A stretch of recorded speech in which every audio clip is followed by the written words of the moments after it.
Hey everyone, welcome back to the channel. Today, we have a story that will absolutely blow your mind. Imagine preparing for the biggest day of your life, your wedding day, only to have your world completely turned upside down. Left heartbroken at the altar by the man you thought you'd spend your life with, only to see him years later when you've moved on and built a family of your own. But not just any family. We're talking about quadruplets. And what happens next? The man comes back, and things take a turn that you won't believe. It's a wild ride of love, betrayal, and one mother's incredible fight to protect her family. Before we dive into Sarah's intense journey, don't forget to hit that subscribe button and tap the notification bell so you don't miss any of our future stories. Trust me, you'll want to stay tuned for this one because it's going to get intense. Now, let's jump in. Sarah Morrison's wedding day was supposed to be the happiest day of her life. She was about to marry Matt Johnson, the wealthiest man in Boston, in what was set to be a picture-perfect ceremony straight out of a fairy tale. Everything seemed flawless. The dress, the venue, the life they were about to build together. But then, just minutes before she was supposed to walk down the aisle, Sarah received a phone call that changed everything. Matt wasn't coming. He had decided to focus on his company instead of their life together, leaving Sarah heartbroken, humiliated, and completely abandoned. But years later, the story takes an even more dramatic twist. Sarah, now a mother to quadruplets, runs into Matt again, and what follows is a custody battle that will shock you to your core. But first, let's rewind a bit and see how everything unfolded. Picture this. Sarah stood in her bridal suite, gazing at herself in the mirror, her white lace veil perfectly placed over her hair, her heart filled with excitement. She had dreamed of this moment for years, becoming Mrs. Matt Johnson, the wife of one of Boston's most powerful and wealthy men. Everything was perfect, or so it seemed. The ceremony was set to begin in less than 30 minutes, and she could already imagine walking down the aisle, surrounded by family and friends, ready to say her vows. Then her phone rang. She thought nothing of it at first, just a pre-wedding call, maybe her maid of honor confirming last-minute details. But when she picked up, her world came crashing down. On the other end of the line was Matt, but his voice was cold, distant. The words that followed shattered her heart. "I'm not coming," he said, as if it was no big deal. He tried to explain that he needed to focus on his company, that he couldn't handle the responsibility of marriage, but none of it mattered. Sarah was devastated. The love of her life wasn't just canceling a wedding, he was canceling their future. With those words, everything they had built together crumbled. The phone slipped from her fingers, and she stared blankly at her reflection, a bride with no groom, her dreams dashed in an instant. The news of Matt's last-minute decision spread like wildfire. Sarah became the talk of the town, with tabloids and paparazzi painting her as the abandoned fiancée, left to pick up the pieces of a shattered heart. But Sarah wasn't going to let this break her.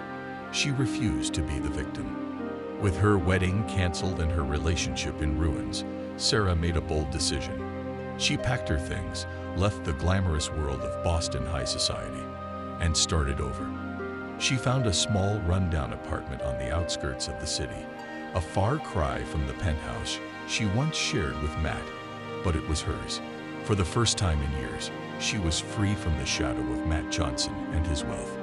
But just when she thought she was finally putting the past behind her, life threw her another curveball. One morning, about a month after the non-wedding, Sarah woke up feeling off, nauseous, tired, and emotionally drained. She chalked it up to stress. After all, she had just gone through the worst breakup of her life. But when the symptoms persisted, she took a pregnancy test, just to be sure. Her hands trembled as she waited for the result, and when the second line appeared, confirming her worst fear, her heart sank. She was pregnant, and she was going to have Matt's baby. No, 4 babies. When her doctor revealed she was expecting quadruplets, Sarah was in complete shock. How was she going to do this? She had no job, no support system, and now she was going to be a single mother of 4. But as the months went by, Sarah's fear turned into determination. She didn't need Matt, and she wasn't going to tell him about the babies. He had made his choice, and she wasn't going to let him back into her life, especially after how easily he had walked away. Months later, Sarah gave birth to 4 beautiful boys: Jack, James, Jake, and Jesse. Despite the sleepless nights and the overwhelming responsibility of raising quadruplets alone, Sarah thrived. She worked 2 jobs to support her family, taking shifts as a waitress during the day and freelancing as a graphic designer at night.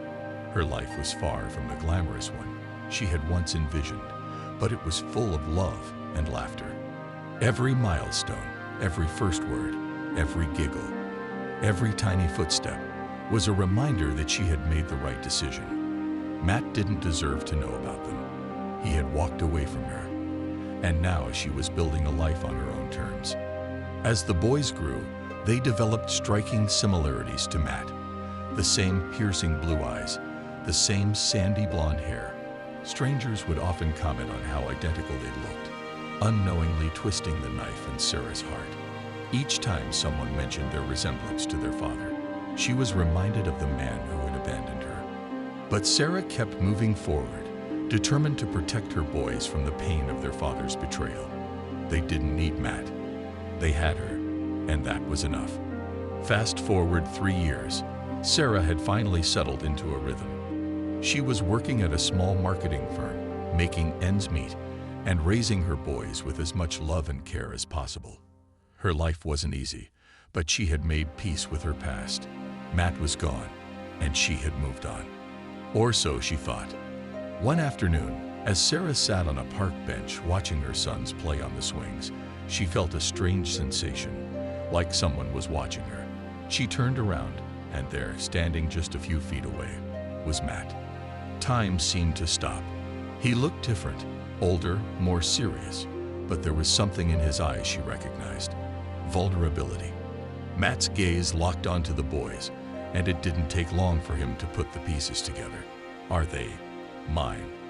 he stammered, his voice barely above a whisper. Sarah's heart raced. In a split second, she made a decision, a lie that would change everything.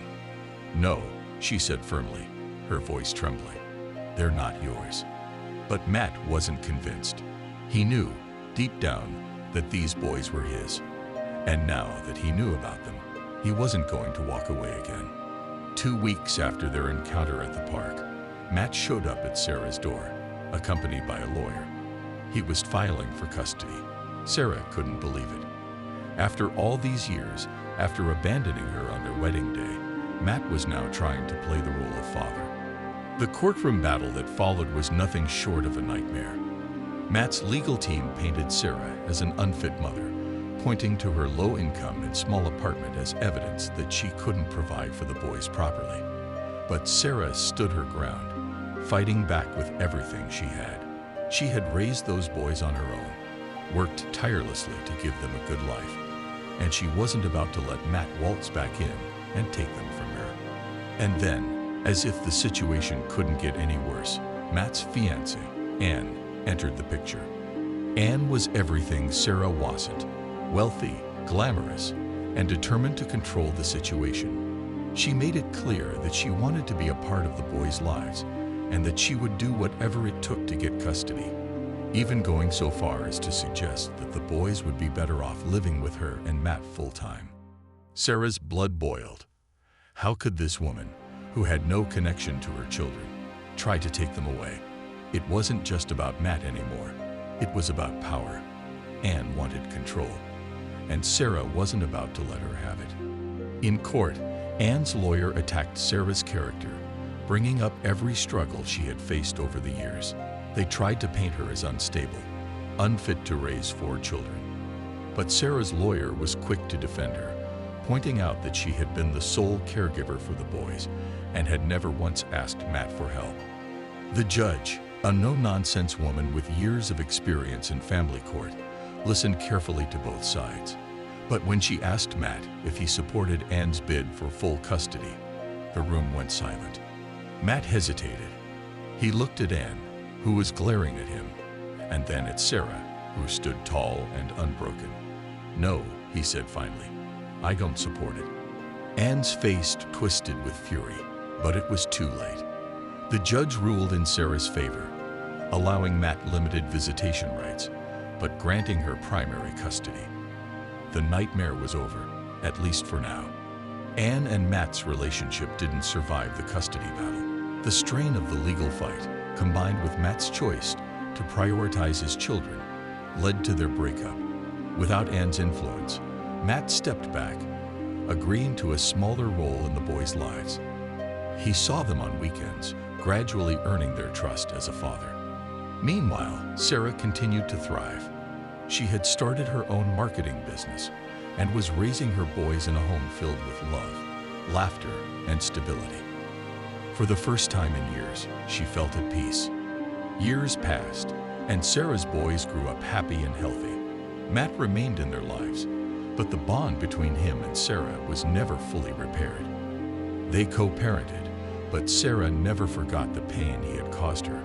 Still, she had something far more valuable than wealth or power. She had her children, and that was all she needed. If Sarah's story of resilience and strength moved you, don't forget to subscribe to our channel and tap that notification bell so you won't miss any of our upcoming videos. Hit the like button if you enjoyed this story, and feel free to drop your thoughts in the comments. We love hearing from you. Thanks for watching, and we'll see you in the next video.